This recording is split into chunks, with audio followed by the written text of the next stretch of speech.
आणि एक RBSK राष्ट्रीय बाल स्वास्थ्य कार्यक्रम यात सुद्धा तीच अट आहे, ती 2 वर्षाचीच अट आहे। आणि आपण जर पाहिलं तर 2 वर्षाच्या आतल्या मुलांना ते होऊ शकत नाही किंवा ते कन्वर्ट होत नाही ते करण्यासाठी।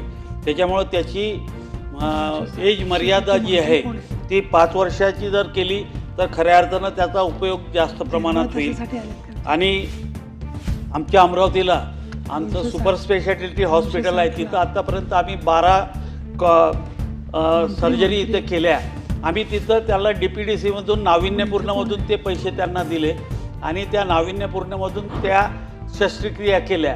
परंतु आता त्या शस्त्रक्रिया केल्यानंतर जे मशीन आपण त्याला देऊन राहिलो त्याची वॉरंटी 3 वर्ष किंवा मॅक्सिमम 5 वर्ष आहे। आणि ते 5 वर्षानंतर ती मशीन खराब झाल्यानंतर ती सर्जरी केलेली कदाचित पुढच्या, आता आम्हाला अनुभव नाही, आम्ही आता 12 सर्जरी आमची इथं झाल्या आहे, परंतु पुढच्या काळामध्ये खऱ्या अर्थानं याला पुन्हा काहीतरी योजना आपल्याला करावं लागणार आहे। नाहीतर आपण एवढं सर्व केलं हे कुठंतरी तिथं थांबणार आहे। खरं सांगतो मी तुम्हाला, हे ऑपरेशन्स जे झाले त्या ऑपरेशनच्या 12 ऑपरेशनच्या ज्यावेळेस तो मुलगा पहिल्यांदा बोलायला लागला ते जवळपास आम्ही 12 केसेसला मी तिथं हजर होतो। त्याच्या आईवडिलाच्या डोळ्यातून पाणी पडते इतकं, म्हणजे ज्याला आयुष्यात बोलता येत नाही, त्याला ऐकता येत नाही, तो मुलगा ज्यावेळेस बोलायला लागतो तर त्याचं पूर्ण कुटुंब तिथं असतं तर ते सर्व रडायला लागतं।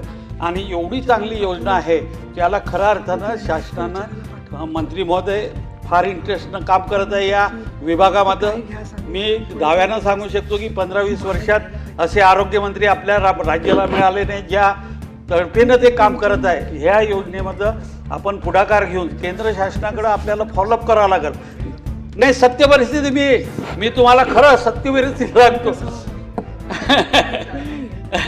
आणि ही याच्यासाठी आपल्याला एखाद्या दिल्लीला जावं लागेल, कारण की ही फार खर्चिक आहे। आपण राज्य शासन याच्यात पूर्ण काम करू शकू की नाही मला वाटत नाही। म्हणून आपण माननीय मुख्यमंत्री किंवा आपण आरोग्यमंत्र्याशी, केंद्रीय आरोग्यमंत्र्याशी चर्चा करून याला चांगल्यात चांगलं केंद्र शासनाला आपल्याला कशी मदत होऊ शकेल हे बघण्याचं काम आपण करावं।